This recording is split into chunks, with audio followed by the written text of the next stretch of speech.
Mom is shocked when she sees her newborn in the delivery room. Now her words are spreading like wildfire. The story of little Brenna is a story of overcoming any possible obstacles, and is also a reminder of how a parent's love is unconditional. There are moms and dads out there who give up on their children, just because they look different. That's why it's so important that we bring inspirational stories to people's attention. Stories where parents and children show that no challenge is too big, as long as you stick together. It's also an important lesson to any of us who have ever judged anyone based on their appearance. Courtney and Evan Westlake were happily living their life with their son Connor when they discovered that Courtney was pregnant again.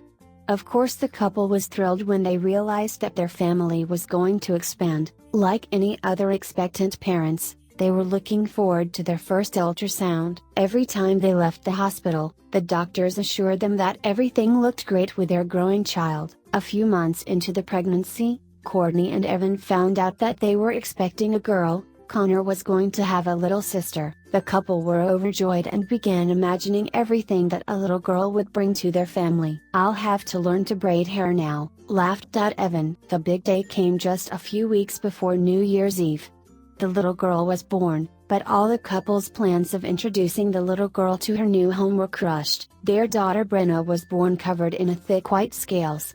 She wasn't moving, had an extremely high body temperature, and her whole body was covered in sores. Brenna needed intensive care immediately, otherwise she wouldn't survive. Courtney and Evan were only able to hold their daughter for the first time 2 weeks after her birth. They found out that Brenna had been born with a serious hereditary disease called Harlequin ichthyosis. The disease causes Brenna's body to make skin 10 times too fast. It causes redness all over her body, and also affects her eyes, mouth, nose and ears.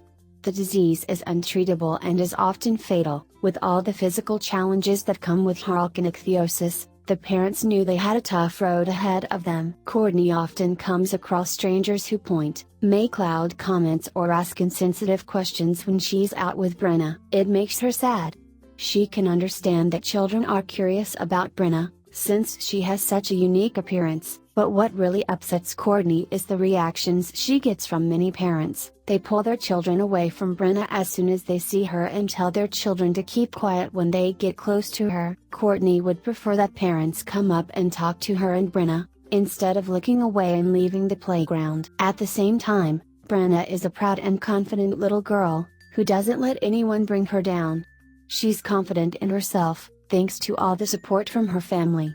Especially from big brother Connor, who really worships his little sister. Why do parents try to avoid talking to people who look different? What are they afraid of? They could just come up to me and ask how old Brenna is, Courtney says, and continues, when their child asks why Brenna is so red and swollen, why can't they just be honest and say I don't know, but it doesn't matter how we look. We're all unique. Despite their challenging days, Evan, Courtney and Connor are proud of their little fighter, with good reason. Every evening, Dad Evan bathes his daughter, which needs to be done carefully and methodically every day. The same man who was joking about braiding her daughter's hair now massages her very carefully but steadily with a cloth to wash away scaly skin. The disease also means that Brenna doesn't have a lot of hair, but every day her dad carefully combs the hair she does have. And in most ways, Brenna is just like any other child. She loves her family, playing and listening to bedtime stories with her dad and big brother. Her parents are convinced that Brenna can do whatever she wants in life, even though life hasn't turned out exactly the way they planned. Courtney now writes regularly about her family's life on her blog, Blessed by Brenna, and she's also written a book, A Different Beautiful, which was published in August 2016. The family hopes that their open and emotional story can help others to understand and appreciate people who look different. And isn't Brenna beautiful just the way she is? Please share Brenna's inspirational story to help her and her family spread awareness of her illness. Together we can ensure that all children have a happy upbringing, free from prejudice.